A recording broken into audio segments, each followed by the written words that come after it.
Welcome to Everyday Ethics, everyone. I'm your host, Michael Liebowitz, with the lovely, as always, Miss Persephone. We are here today to talk about what self-esteem is not. Persephone, how goes it? Good. It's extremely hot today, and I'm very scattered and all over the show. How are you doing? I'm doing okay. I'm seeing no comments. I'm seeing no, what are they called here? Viewers. So I'm wondering if maybe I didn't share this or something, but I'm pretty sure I did. Maybe nobody wants to watch. That'd be fine if they don't. We'll just talk to ourselves. Did you send the link to Mark? I did not. I will do that right now. Let's find out. Hey, Amy's here. Hi, Oh, right. Amy. Amy. Stars for Amy is here. I will send this to Mark right now. So, in preparation for this episode, I sent you an article by Nathaniel Branden. Did you enjoy the article? I guess would be the first thing I'd like to know.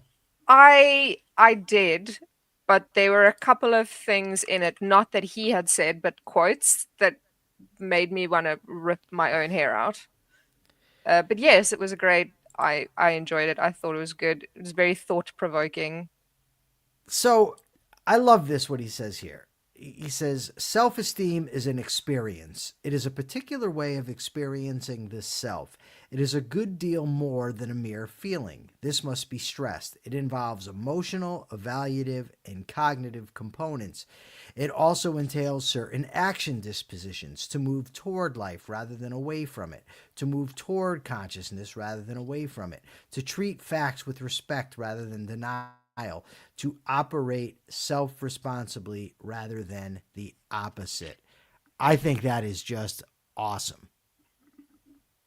Yeah, I like that. I focused a lot on certain negatives. Okay. First of all, we love super chats and super stickers if anyone wants to give them.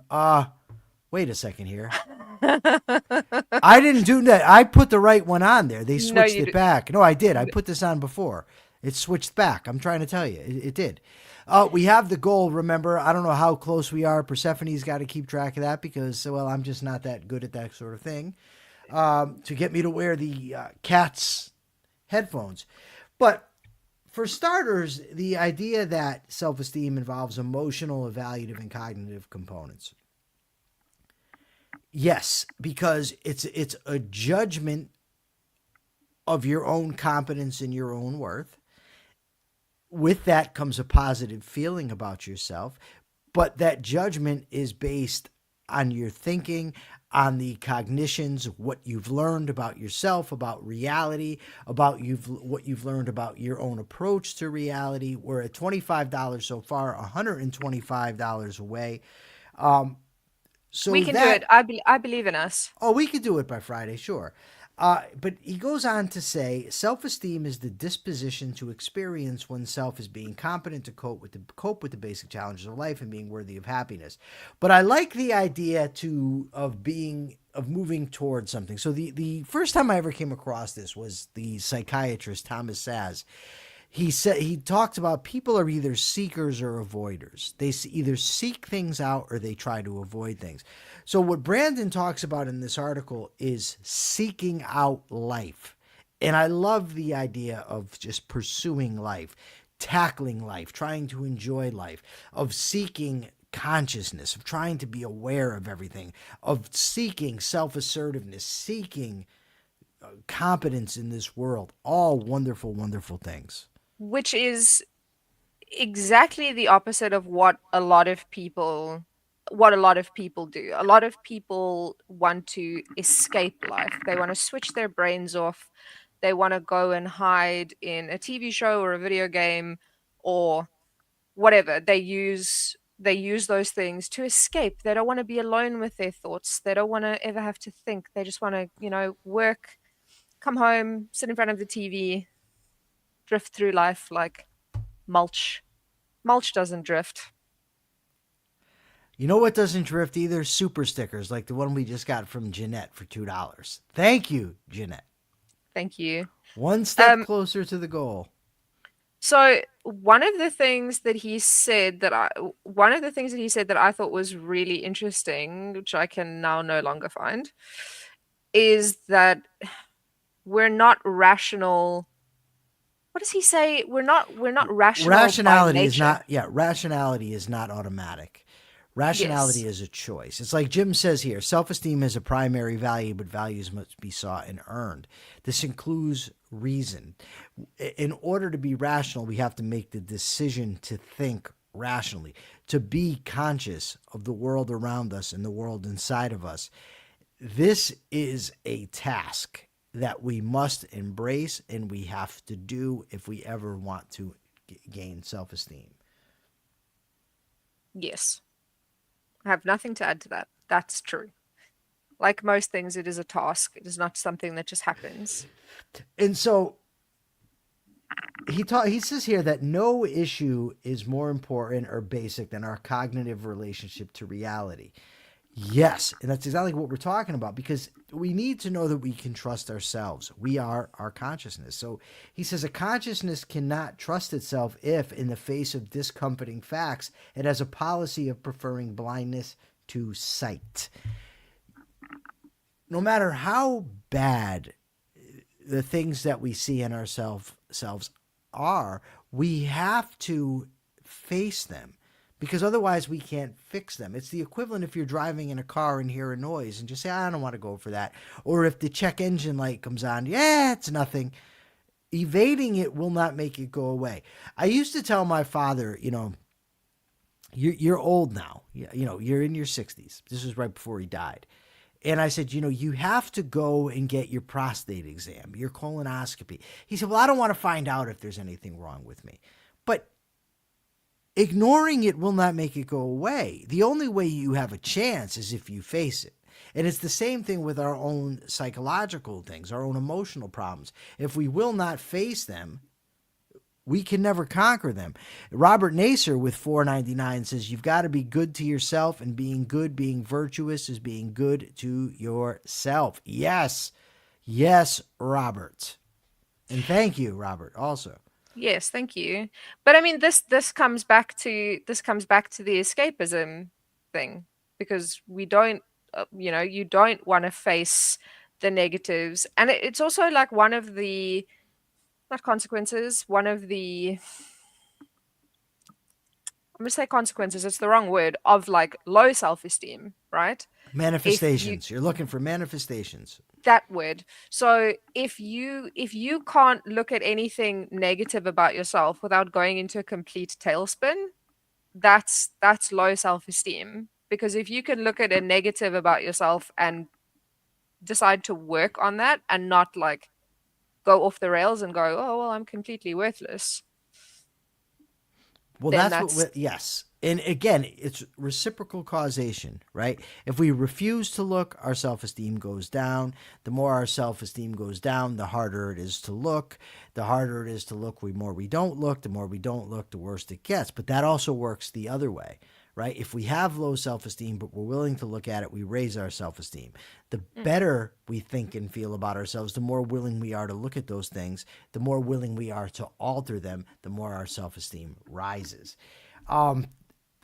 That's all vital. But yesterday we went in and we talked about the 6 pillars of self esteem, and I think we delved into that enough. But you actually asked me yesterday about, I don't know if you phrased it this way, but misconceptions about self esteem, and here he talks about people that just say give it over to God, for instance, and he says, well, if all we have to do is surrender responsibility to God, self esteem is effortless.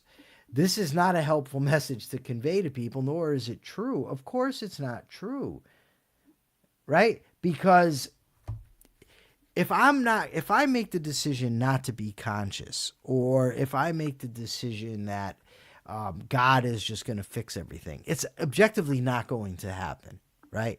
yeah. I'm literally not trusting in my own ability to deal with reality. How can I gain confidence to deal with reality? How could I respect myself if I've abdicated my life in that way, abdicated my own trust in myself, my trust in reality? I couldn't do it. Yeah, I mean, the whole Well, you took a bunch of notes, Persephone. Well, I'm yeah, but curious. but not about anything that you're talking No, about. no, it's okay. I want to know what the notes are about anyway.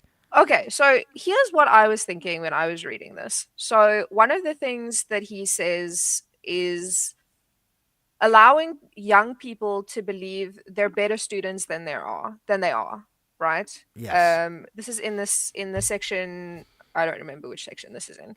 So that got me thinking about another thing that we've discussed in the past, which is how we want people to be honest with us about when we're good at something and when we're bad at something. Yes. And a lot of people think that you're doing the other person a favor if they come to you and they say, I've written this book, and you read it and it's garbage, right?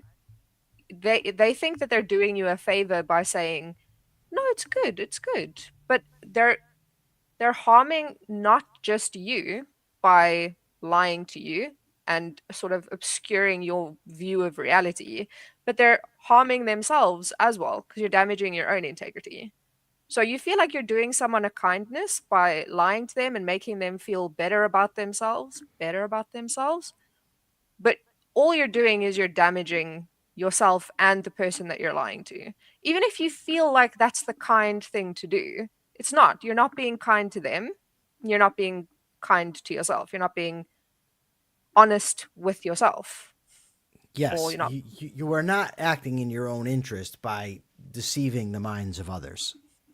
Yeah, but Right. you And ultimately, it's not going to benefit them to make them believe or help them to believe something that's not true, because then, we talked about the virtue of honesty, the recognition of reality, and we're talking about being conscious. Like if I want to live in this world, I have to be conscious of reality. I have to know what truth is in order to act accordingly. And if you're trying to create a distortion in another person's mind, then that person, if they accept your distortion, is now not acting according to truth. They're acting according to the fiction that you've created for them.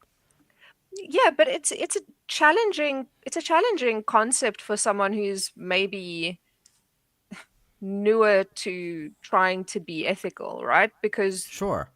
there's this commonly accepted idea that when someone says like, "Does this dress make me look fat?" that you go, "No, you look great." Don't But ask me. yeah, but I mean, it's the same for me. If I go to my husband and I say, "How does this make me look?" If I look bad, he's going to tell me that I look bad. He'll tell me to change. And I like that because then when I do look good and he tells me, yeah, then I know that he's not lying because he's told me before, like, Right. actually, you shouldn't wear those Yes. pants. But Precisely. it's very different from what you sort of absorb from society, which tells you like, no, you've got to be kind. You've got to tell kids that they're smart, like even if they're like really dumb at math. Like, no, you're great. Yeah, no, no, You're great. no, And then that the dress kid doesn't. tries to get into college for a math major, and they tell him, "No, you suck."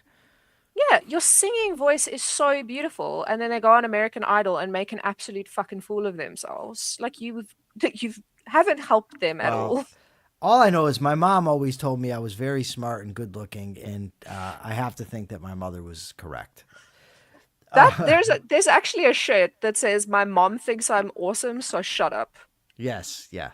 So you asked me yesterday where we were talking about people who with pseudo self esteem who put on a show to make believe that they are self esteem or have an exaggerated sense of self. So he says here one does not need to be a trained psychologist to know that some people with low self esteem strive to compensate for their deficit by boasting, arrogance, and conceited behavior. What educated person does not know about compensatory defense mechanisms? Self esteem is not manifested in the neurosis we call narcissism or in megalomania. Excuse me.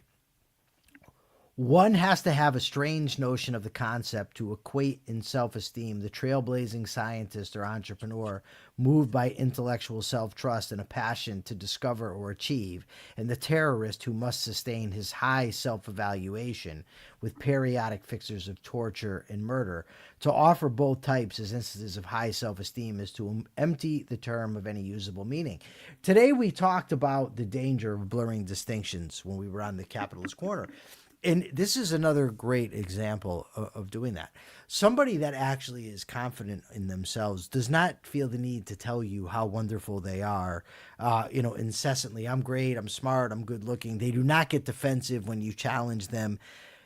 And it's wrong to equate somebody that some guy who turns himself into a whore in order to try to gain validation from the people that he has sex with, as opposed to somebody that actually has self-esteem. They're not the same thing. The person with self-esteem is not going to be promiscuous in that way. He's not going to debase himself or herself in that way. Whereas somebody that's trying to prove that they have self-esteem or prove their worth may try to do just that. Hello, Naylor Buckley. Welcome to the show. I want to come back to that, but to No Name's comment. But so we're talking about this. This is one of the notes that I made, right? Okay. So one of the sort of quotes in the article that they're like, this is bullshit. It says, by self-esteem, we mean simply a favorable global evaluation of oneself. The term self-esteem has acquired highly positive connotation, but it has simple synonyms, the connotations of which are more mixed, including egotism, arrogance, conceitedness, narcissism, and a sense of superiority. Obviously, they're saying that this is bullshit, right? But what I found Well, really wait a frustrating. second. I don't know if you said this. He was quoting somebody else. He was quoting someone else to Yeah. say that That they're full of shit. that's bullshit. Yes. Yes, Okay. yeah, Yeah. yeah. So the thing that I found, there was two things in that I found really frustrating. One of them was, so as you said, on the Capitalist Corner, we were talking about like blurring lines. To equate high self-esteem, cool, call it arrogance, whatever. But to equate it with narcissism, which is like a diagnostic criteria, that seems so dangerous to me. To say that anybody who has high self-esteem, you're a narcissist, that's like Yeah. conceptual destruction of what narcissism actually is. So if you say Nice. anybody who has good self-esteem is a narcissist, then how do you describe someone who actually has narcissistic personality traits? You just completely destroyed the concept of what Yes. narcissism really is. And And what again, self-esteem is, by the way. yes, yes. Um, so one of the other quotes was, we propose that a major cause of violence is high self esteem combined with an ego threat, which is caused by someone challenging your self evaluation. And I know he's saying that this is bullshit, but that is so bullshit. Because if you have high self esteem, right, and someone challenges your evaluation of yourself, if it's a valid evaluation, it's based on reality, you're not going to feel threatened by that. Like, either you're going to go, yes, you're right, and like be grateful that someone's pointed out something that you can work on, or you've identified that that person is not a valid person to accept criticism from, because that's also possible. Yeah. So, I remember reading this in my college courses, the psychology courses, and I remember thinking then that it was just BS. I've known countless insecure people who have a pretense of arrogance and confidence, but when challenged, fly off the handle and turn violent. These are not people of high self esteem. no, because if you have high self esteem, you've got an accurate judge of yourself.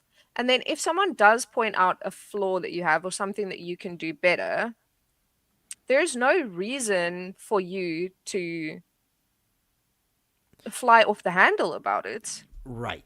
He talks about this is his concept of pseudo self esteem that we're talking about, people who try to fake it. And he says that nothing is more common than the effort to protect self esteem, not with consciousness, but with unconsciousness, with denial and evasion, which only results in further deterioration of self esteem. Whether or not we admit it, there is a level at which all of us know that the issue of our self-esteem is of the most burning importance. And that's why people try to fake it and people try to, keep up the pretense, but it doesn't work. It's much better if we don't feel good about ourselves to admit it, recognize it, face it, fix it. Robert says, don't you deserve to be told the truth? A, yes. Don't you deserve to be told the truth? By yourself, also yes, and doubly so. Thank you, Robert, and thank you for the $5 as well. Yeah, again, like if you're lying to your friends, you're lying to your family, you're lying to yourself, you're not doing anyone any favors. There was something else that I wanted to say. There's just something interesting to me here. We have this Naylor Buckley and his Danny Puts Out. Those are two schools in the south end of Hartford. And as a teenager, there used to be a little corner store across the street from Buckley High School, and they would sell booze to underage kids. So that's where we would go to get our 40 ounces of Crazy Horse, Danny. You remember that?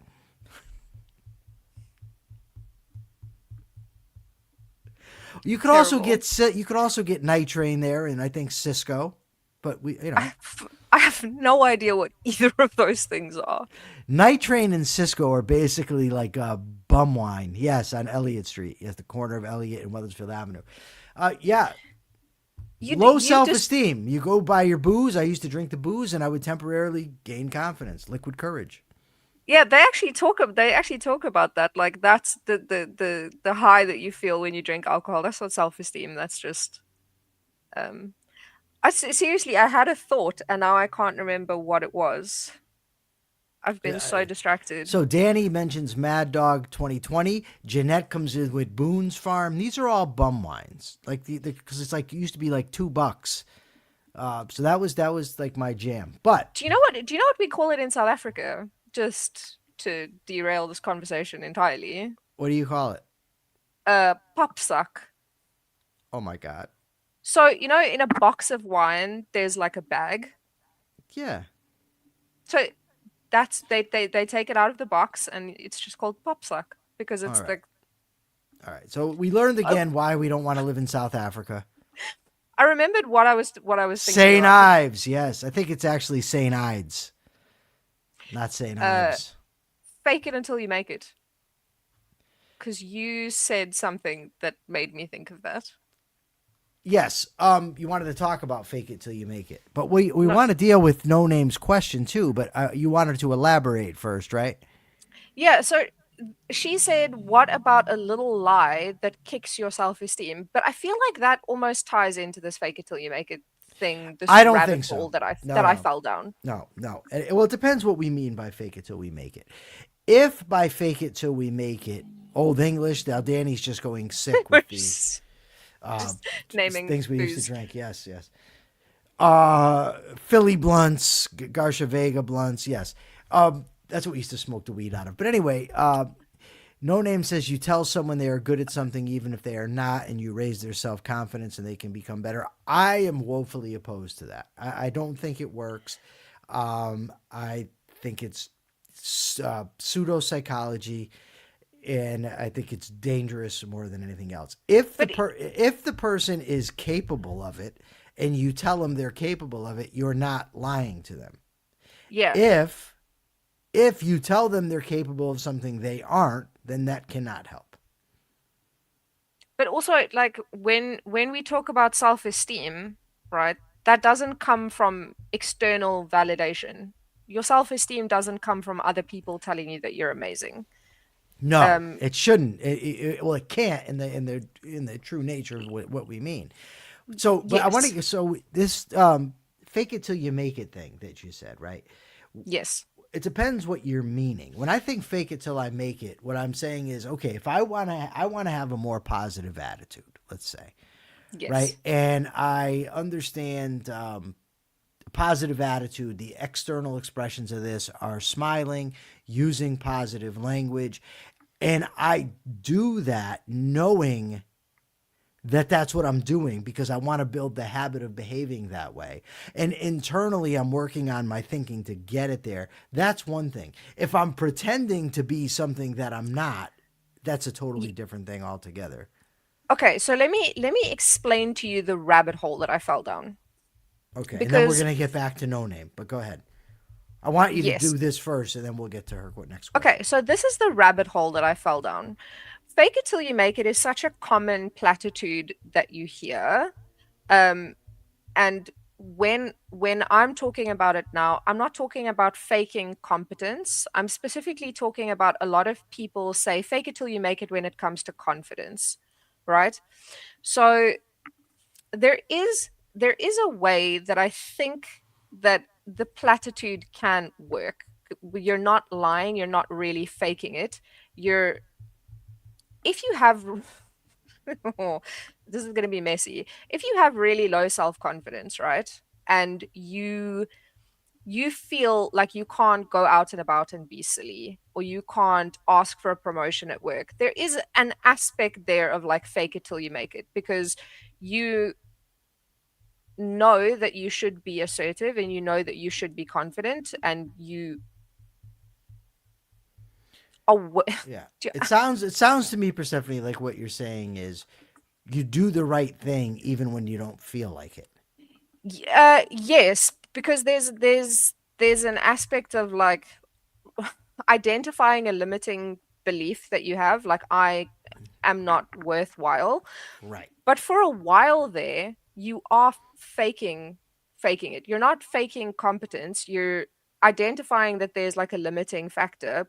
But in that transitionary period, there is going to be an aspect of faking it because you know what you should be doing, but that doesn't match up with your emotional reality. Right. So you act in a certain way even when you don't feel like acting that way. That's what I mean by fake it till you make it. I don't mean evading, I don't mean pretending in the sense of deceiving myself or deceiving others. I mean that I'm going to take on the manner that I want ultimately to have, and I'm going to strive to do it even when I don't feel like it.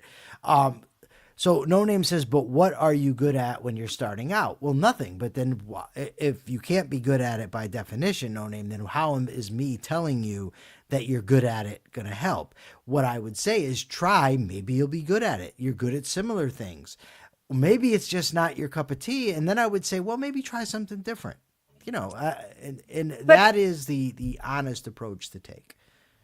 another thing specifically about that is in this they talk about the fact that self-esteem doesn't come from the achievements themselves, right? So if the achievement itself, being good at the piano, writing a best-selling novel, that best-selling novel is not what gives you the self-esteem. What gives you the self-esteem is the principles that got you there. So you don't have to be good at something. You don't have to tell someone, "Oh, you're an excellent writer," or "Oh, your singing voice is beautiful," because that's number 1 could be a lie, and number 2, the achievement is not what gives them the self-esteem. She says, okay, formulate it differently. I don't know what I don't know. No Name. Now I'm a I'm little unsure what you mean. But no, self esteem isn't. It's impacted by what we do in the external world, obviously, because if I can't do anything ever, right? I mean, just a hypothetical, I'm not going to have good self esteem. My self esteem has to do with how I deal with reality, and it ultimately has to be accurate that I can accomplish things in reality. What it's not is an unrealistic belief in what I can do or a belief that I can do specific things. It's the generalized belief that I am capable of dealing with reality and that I'm worthy of gaining the rewards that I get from doing so. Yeah. I mean, I know plenty of people who, in their professional lives and in their personal lives, have had remarkable achievements and have some of the worst self esteem I've ever seen, despite all of these achievements. They don't feel like they're worthy of them. So, all of the achievements in the world, and you telling that person, but look at this award that you won, look at how well you did this, none of that is going to help. It doesn't help their self-esteem for you to point it out that you did Um, amazingly. Eh, Well, maybe it can. I mean, they ultimately have to realize it themselves. But well, suppose you tell me, Persephone, I'm just terrible at co-hosting the show with you, Michael, right? And you say, look, right at the end here, you started to correct me about my thing, right? And then I point out to you, well, Persephone, the fact of the matter is you're new to this. You've brought a lot of insights to it. You helped me on the show earlier. You were able to intelligently discuss the Milton Friedman issue, then transition to this show. And, you know, you read the article on Nathaniel Branden. You took good notes. You gave good feedback. You were able to deal with the questions that were asked. You understood when the call for more context was necessary. And maybe you didn't realize that. So now I'm explaining it to you. You still have to ultimately make the judgment for yourself, but I can help you become aware of things that perhaps you weren't aware of. yeah, I guess you could help a person see reality more clearly. Bingo. Yes, absolutely. Yeah, Okay, but then but you're but not. go ahead. No, go. Don't So give me that smirk. but then you're not lying to the person. You're not telling them that they're good at something even when they're No, not. no, no, no, no, no, no. You ultimately a person cannot get self-esteem through fraudulent means. If the person is not good at it, they're going to eventually find out. If the person is not competent to deal with reality, generally because of their lack of assertiveness, the lack of living consciously, their lack of integrity, nothing you say to them can change that. What you can help them to do is teach them about self-esteem, confirm them when they are actually doing right and show them how they are doing so, and maybe point out how they can do better in other directions. But ultimately, all the pointing out and all the talking in the world means nothing if that person will not think for themselves. Yeah, you can't. You you can lead a horse to water, but you can't make it drink. That's Um, true. That's I true. love I love certain platitudes because they are sort of true. You Yeah, that's can't how they you became platitudes. yeah, you can't force someone to adopt a behavior that you want. You can't forcibly educate a person who doesn't want to be educated. You can't give another person self-esteem. No, you can't make people give super chats and super stickers no matter how many goals you set. But I think we've added You can make them. considerably to it. I'm sorry, I just read Because the. you're thinking dirty thoughts. Yes, of course I am, because we were talking You about don't like. you can't everything can't just be dirty. Sure it can. I can make anything dirty. I will just tell you that I am the king, the undisputed king of making things dirty. So that Side that quests. yeah, Subby did too. Subby thought the same thing I thought. See, like you can't comment on my dirty mind when yours is even more filthy. I can comment, but it's all right. Either That's way, true. all right. If there aren't any further questions, if somebody asks a pertinent question from the audience, I promise I will do my damnedest to answer it. But if not, we're going to wrap up for the day and we'll be back tomorrow. Going Like once, going twice, going three times. All you right. have to you you have to give them at least 30 seconds to type. What do you mean 30 seconds? How quickly do you think people can type a question? I don't know. Not not like this. What if someone has like what if someone has an important question that needs to be formulated? Subby wants to know what your hobbies are. Okay, that's not an important question. I meant a burning desire to say something, like something that needed to be. No, no, not burning in that way. Um, no. No Anyway, one's no one's brain went there. mine did. Anyway, either way, it's been wonderful having you guys with us today. Thank you so much for the super chats, super stickers, your comments. Thank you, Katrin. Katrin rocks with the 10 euros.